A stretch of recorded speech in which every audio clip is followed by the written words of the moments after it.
inviter à ouvrir vos Bibles dans Exode, le chapitre 35, le verset 30 au verset 32. Exode, le chapitre 35, le verset 30 à 32.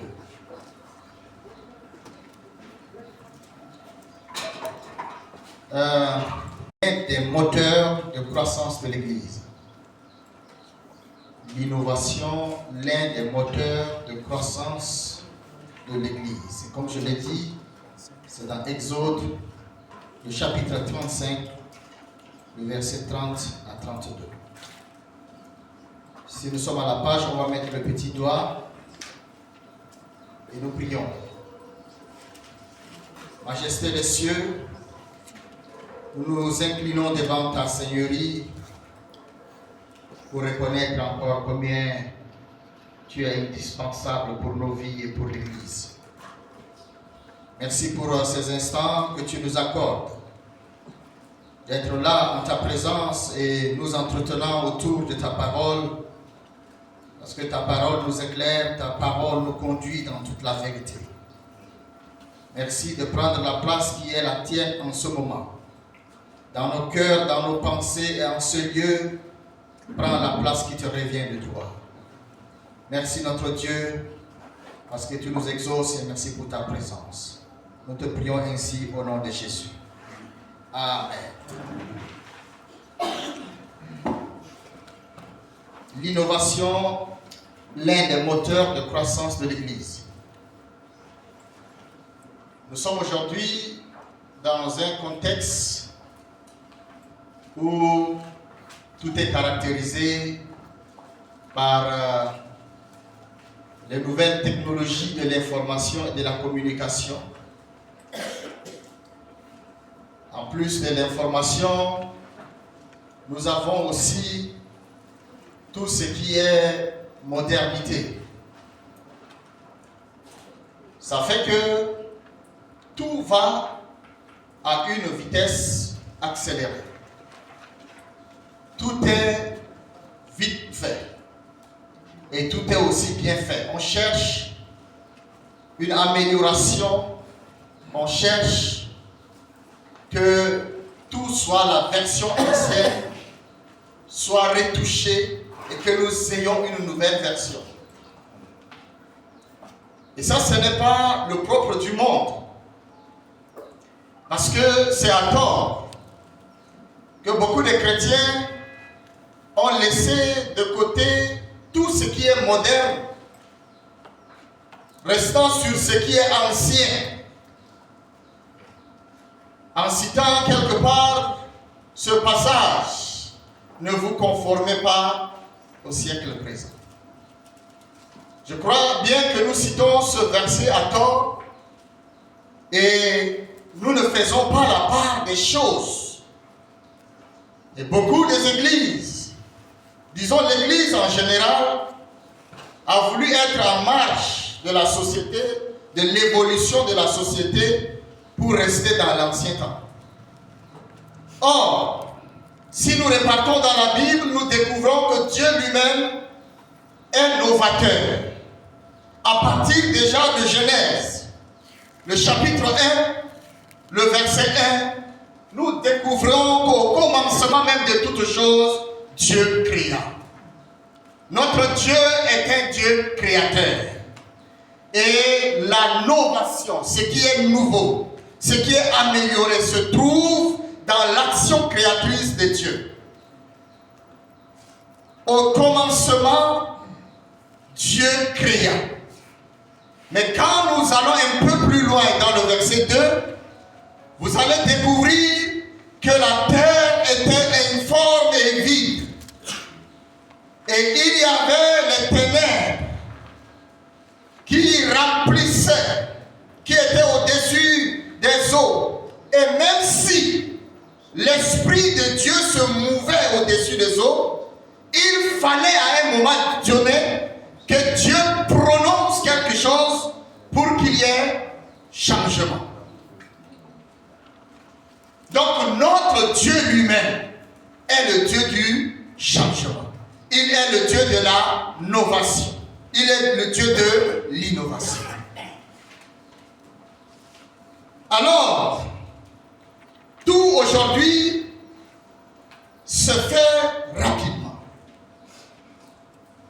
Tout aujourd'hui, même l'information, quand je dis se fait rapidement, ça veut dire même que par le passé, où on prenait du temps pour écrire une lettre et l'envoyer à quelqu'un qui se trouve de l'autre côté, nous pouvons prendre des jours et des jours, des semaines et même des mois. Je me rappelle avant-hier, un blanc était en train de nous poser des questions qu'il a des livres à envoyer, mais est-ce que la poste fonctionne encore au Tchad? Parce qu'il a des livres, mais quand il envoie, ça peut faire 1 an pour que ça arrive à destination. Alors, j'ai trouvé que c'était quelqu'un qui n'a pas encore commencé à innover. Il écrit des très bons livres, mais il pouvait déjà commencer avec la version numérique des livres et il va atteindre une très grande audience. Pas seulement du Canada, mais ça va dépasser, ça va aller aux autres extrémités du monde. Alors, quand je dis que tout va vite, il suffit tout de suite, là où nous sommes assis, que tu écrives un petit mot, tu l'envoies à quelqu'un qui est en France, et moins d'1 minute, la réponse est déjà revenue. C'est notre monde d'aujourd'hui. On ne veut plus perdre le temps pour de petites choses, pour certaines choses. L'homme cherche à améliorer sa condition. L'homme cherche à améliorer la communication. L'homme cherche à améliorer ses conditions de vie de façon générale. On veut que tout soit amélioré. Dieu est un Dieu novateur. Et nous allons... On n'a pas lu le passage là. Exode 35, le verset 30 à 32.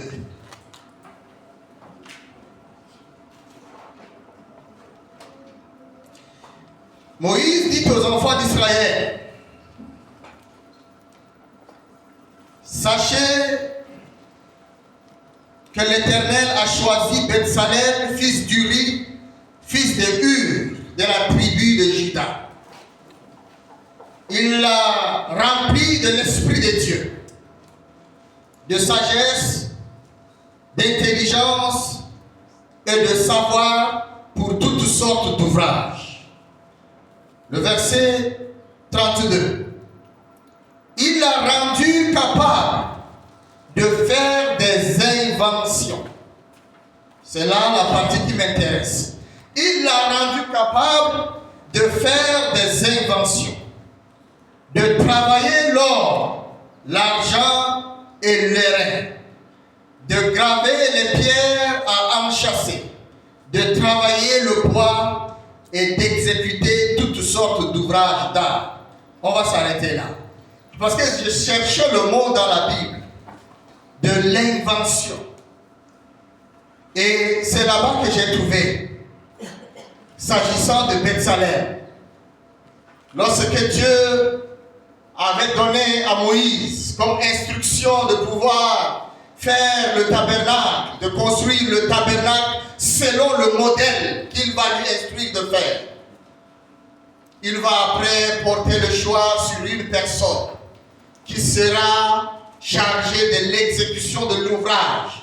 Et c'est la personne de Bethsalel.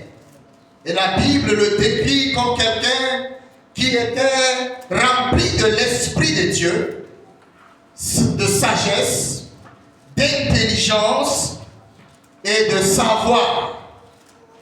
Rempli de l'Esprit de Dieu parce que c'est très important puisqu'il s'agit de l'œuvre de Dieu. Pour que quelqu'un soit investi à travailler dans ce qui concerne la chose de Dieu, il faut que cette personne ait l'Esprit de Dieu. L'Esprit de Dieu est déterminant et capital. Sinon, on pouvait aller dans le monde et chercher n'importe qui parce qu'il est intelligent. Ce n'est pas suffisant. Il faut avoir l'Esprit de Dieu. Et l'Esprit de Dieu, et il lui a donné aussi la sagesse. Il lui a donné l'intelligence. Il lui a donné le savoir. Et quelque part au verset 32, il est dit que Dieu l'a rendu capable de faire des inventions. Dieu l'a rendu capable d'inventer des choses, des nouvelles choses. Il était dans l'innovation, il était dans la technologie, il était dans les choses que les gens n'avaient pas encore découvertes. Et je crois que ce qui peut déclencher ça en cet homme-là, c'était bien l'Esprit de Dieu qui reposait sur lui. L'invention, l'innovation, c'est l'amélioration de ce qui existe même déjà.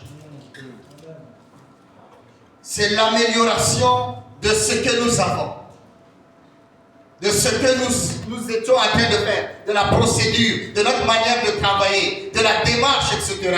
L'innovation vient améliorer les choses pour plus de productivité, pour plus de rentabilité. C'est pourquoi aujourd'hui nous ne labourons plus, bon, même si ça existe, à la roue, ça existe toujours. Mais quand vous allez par exemple dans les pays européens qui sont plus dans l'innovation, vous allez découvrir qu'il y en a plus. Peut-être pour certains petits espaces, on peut utiliser la roue, etc. Mais quand on veut faire des grandes choses en peu de temps, on utilise des tracteurs. Et même les tracteurs, chaque jour, on les améliore. Donc, il y a une amélioration dans la manière de faire pour qu'on ait plus dans la productivité et qu'on puisse dépenser aussi moins d'énergie. Alléluia. Alors, innover, ce n'est pas péché. Alléluia. Innover, ce n'est pas péché.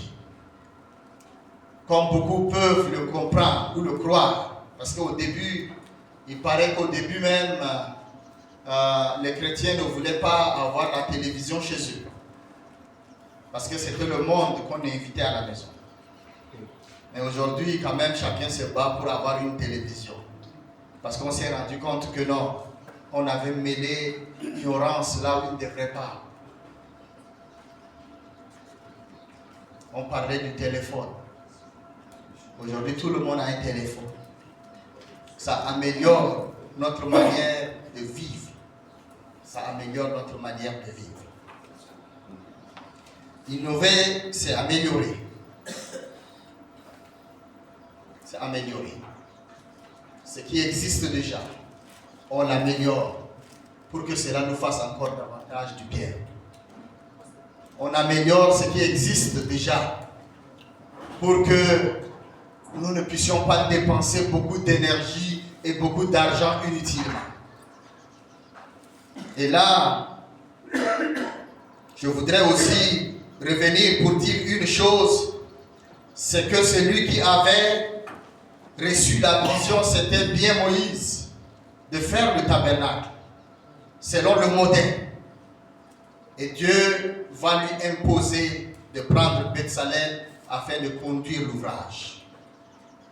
Les commentateurs pentecôtistes diront que la toute première personne à avoir expérimenté le Saint-Esprit était Bethsalel. Ça, c'est les commentateurs de la Bible, surtout les pentecôtistes. Disent que Bethsalel serait la toute première personne biblique à avoir expérimenté le Saint-Esprit. Parce que depuis Exode là-bas, on a fait savoir qu'il était rempli déjà de l'Esprit de Dieu. Et c'était important. La vision étant là, il fallait trouver des personnes qui peuvent exécuter la vision. Et Dieu prend le temps pour bâtir ces hommes. Il prend le temps pour les façonner. Il prend le temps pour leur inculquer certaines orientations d'abord. Il les prépare. Et ces personnes servent entre ses mains pour l'accomplissement de sa vision. Et je crois aussi que le Seigneur, pour l'église du Tchad, pour l'église de Dieu, est en train de faire ces choses au milieu de son peuple. Il est en train de façonner des personnes. Il est en train d'inculquer des valeurs à des personnes il est en train de former des personnes. Il est en train de déposer son esprit sur des personnes pour qu'ils puissent être ceux-là qui vont porter la vision. Alléluia. Ce n'est pas... Lorsque j'étais en train de lire ce passage, j'ai découvert aussi certains éléments importants. C'est que quand il a donné la vision à Moïse et il a porté le choix sur Bethsalem, après, il repartait vers le peuple, il disait qu'il faut aller vers les personnes de bonne volonté. Les personnes de bonne volonté et qui ont un esprit bien disposé. On ne peut pas prendre n'importe qui pour l'ouvrage. Sinon, en prenant tout le monde dans l'ouvrage, même les personnes destructrices dans l'ouvrage, vous allez faire des pas en arrière. Vous allez reculer. Donc il dit, va vers les personnes qui sont bien disposées et qui sont animées d'une bonne volonté. Va vers eux et prélève de l'argent pour la fabrication du tabernacle, pour la construction du tabernacle. Prélève avec eux l'or, prends avec eux du tissu, etc., etc. Et vers la fin, vous allez vous rendre compte que les choses venaient tellement que Moïse était obligé de dire, arrêtez. C'est déjà assez. C'est parce que premièrement, dans l'innovation, il y avait la question de la vision, le modèle que je t'ai demandé de faire. Faire selon le modèle. Et il instruit à Moïse de porter le choix sur telle personne. Et il choisit la personne. Et les critères sont là, remplis du Saint-Esprit, ayant la connaissance, la sagesse et l'intelligence. Et il va maintenant, pour ceux qui doivent contribuer dans l'action globale, il faut que ce soit des personnes animées d'une bonne volonté et ayant une bonne disposition du cœur. Alléluia. Nous avons besoin de ça pour que l'œuvre que le Seigneur a confiée entre nos mains puisse avancer. Si nous voulons faire de grandes choses, il faut que nous soyons dans le modèle de Dieu. Nous n'inventons rien par nous-mêmes parce que la Bible est remplie d'exemples d'invention et d'innovation. Alléluia. Amen. Et il suffit que nous suivons le modèle de la Bible et nous allons faire des exploits avec notre Dieu. Nous allons faire de grandes choses. Je crois qu'il est tout simplement question de se disposer et d'accepter que le Seigneur puisse agir au travers de nos vies. Et si aujourd'hui nous acceptons ce qui est nouveau, parce que c'est souvent difficile aussi d'accepter ce qui est nouveau. L'homme étant habitué dans le train-train quotidien, l'homme étant habitué dans ce qu'il a l'habitude de faire, n'aime pas souvent ce qui est nouveau. Mais aujourd'hui, ce qui est nouveau s'impose. Et je suis très content d'ailleurs. Avant-hier, étant à la maison, j'ai reçu un message WhatsApp de Bishop Yao qui m'a envoyé le programme sur WhatsApp. Alléluia. Il nous accusait tellement d'être dans l'Internet. Et maintenant, il a emboîté le pas. Parce que ça s'impose. Alléluia. Ça s'impose. Tout le monde, chaque fois.